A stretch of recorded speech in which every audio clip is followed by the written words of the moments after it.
Whether you've been RVing for a long time or are new to the hobby, you're bound to see a change in your kids over time. This can be both physical, where they're almost as tall as you, or emotional, where they start to have different ideas as to what's considered fun. As a family that started RVing when our kids were 5 and 3 years old and are now 13 and 11, we have watched our kids change over time. We want to share with you tips we have used to keep our kids interested in RVing over the years. And hopefully they help you decide how to grow your RV with your own kids and keep them wanting more of the great outdoors.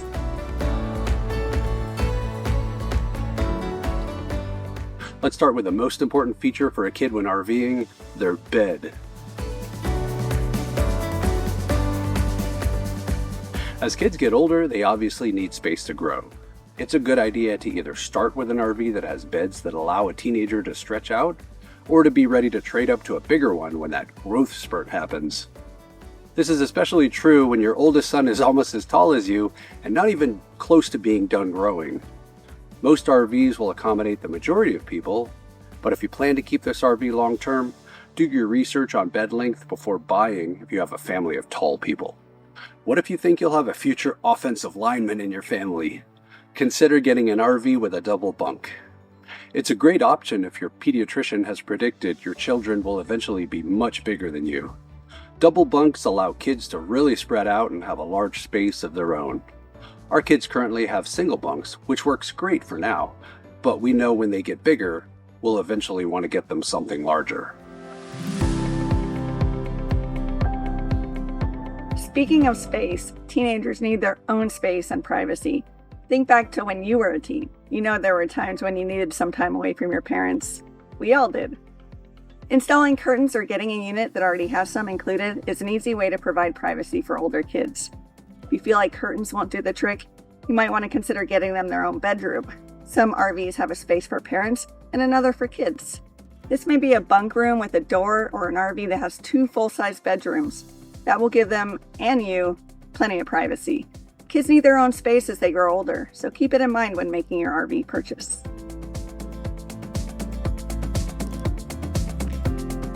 Are you feeling a little cramped in your RV with your growing family? Try getting one with slide-outs.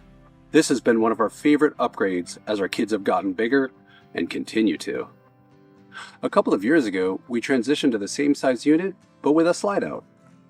This option gave us enough room to move around while others were cooking or getting something out of the fridge, all while still being able to travel in a small RV.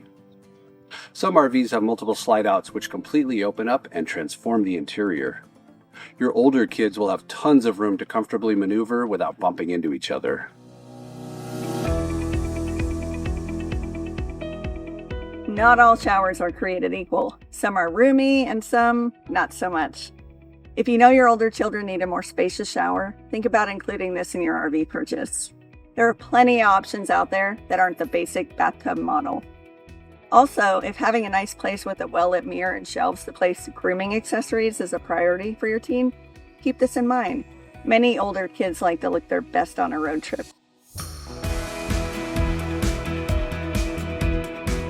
Even though we have a small travel trailer, we do think it would have been nice when our kids were younger to have been able to provide a playroom for them while RVing. People might say, just send them outside and that could be their play area. True, our kids were outside very frequently, but not on those bad or rainy days. A playroom can solve this issue. Some RVs have incredible upstairs lofts for kids to enjoy when the weather doesn't cooperate.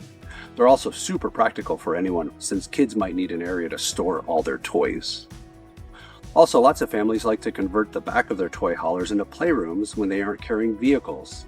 It makes for another great playroom option to keep kids engaged while RVing.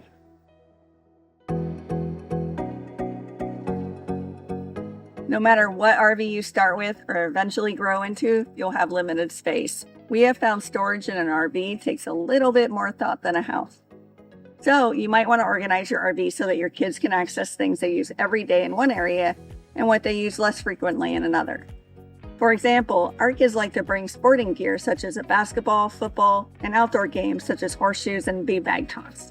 Since they don't use all of those items every day, we stow them in an area that is less easy to access. Items they use all the time, we make sure they can get to without any additional help. This includes board games, electronics, And clothes, since we want them to be able to get what they need whenever they want. Storage can vary greatly depending on the unit you select. Give it some thought before you decide on your camper.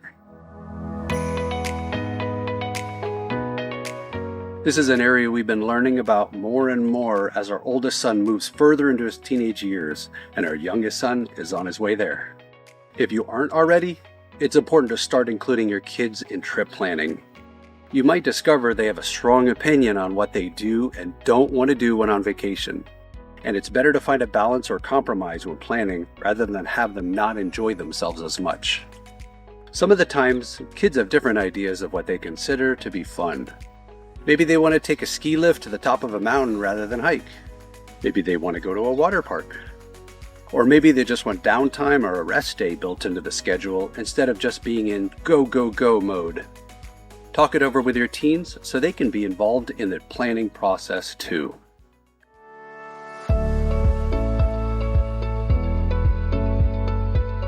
Even though we RV multiple times a month, we've had to chop down the length of time of some of those trips because of our children's extracurricular activities.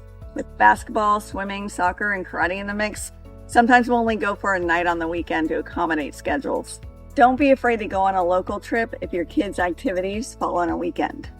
The local park 30 minutes away can be a great option if you want to fit your kids' need to be in sports and your desire to recharge in nature. They'll appreciate you for it.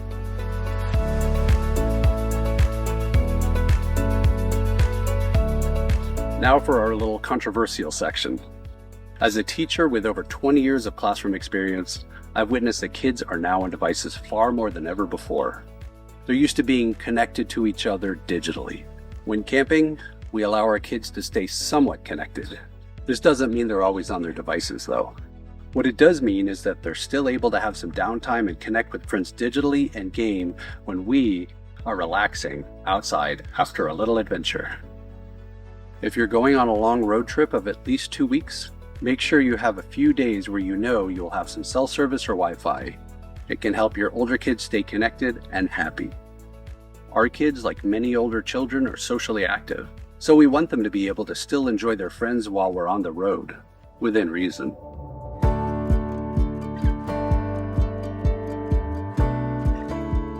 Bringing along a friend can totally change the dynamics of your RV adventure.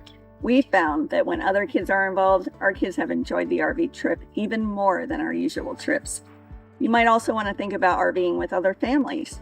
If possible, get together with friends that might enjoy camping too. Kids at this age want to connect with other kids, so give them the opportunity. Even when they are older, kids can still crave attention, so make sure to interact with them by offering to play games.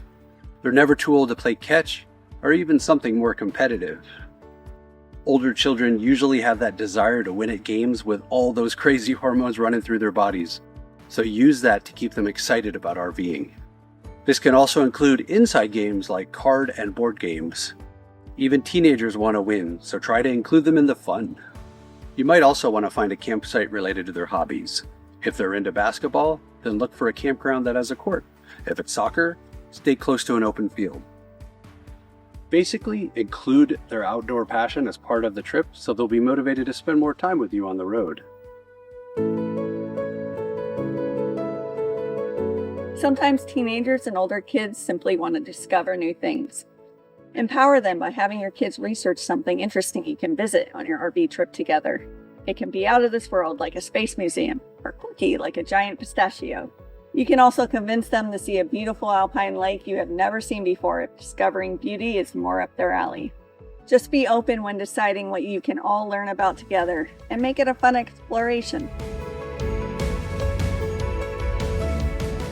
Your kids are going to get older, and everything you want to do might not be on the top of their list of fun things to do.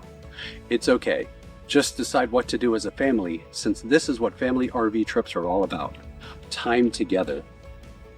We hope you found our tips useful if you have teenagers or your kids are getting close to becoming teenagers. Have fun out there.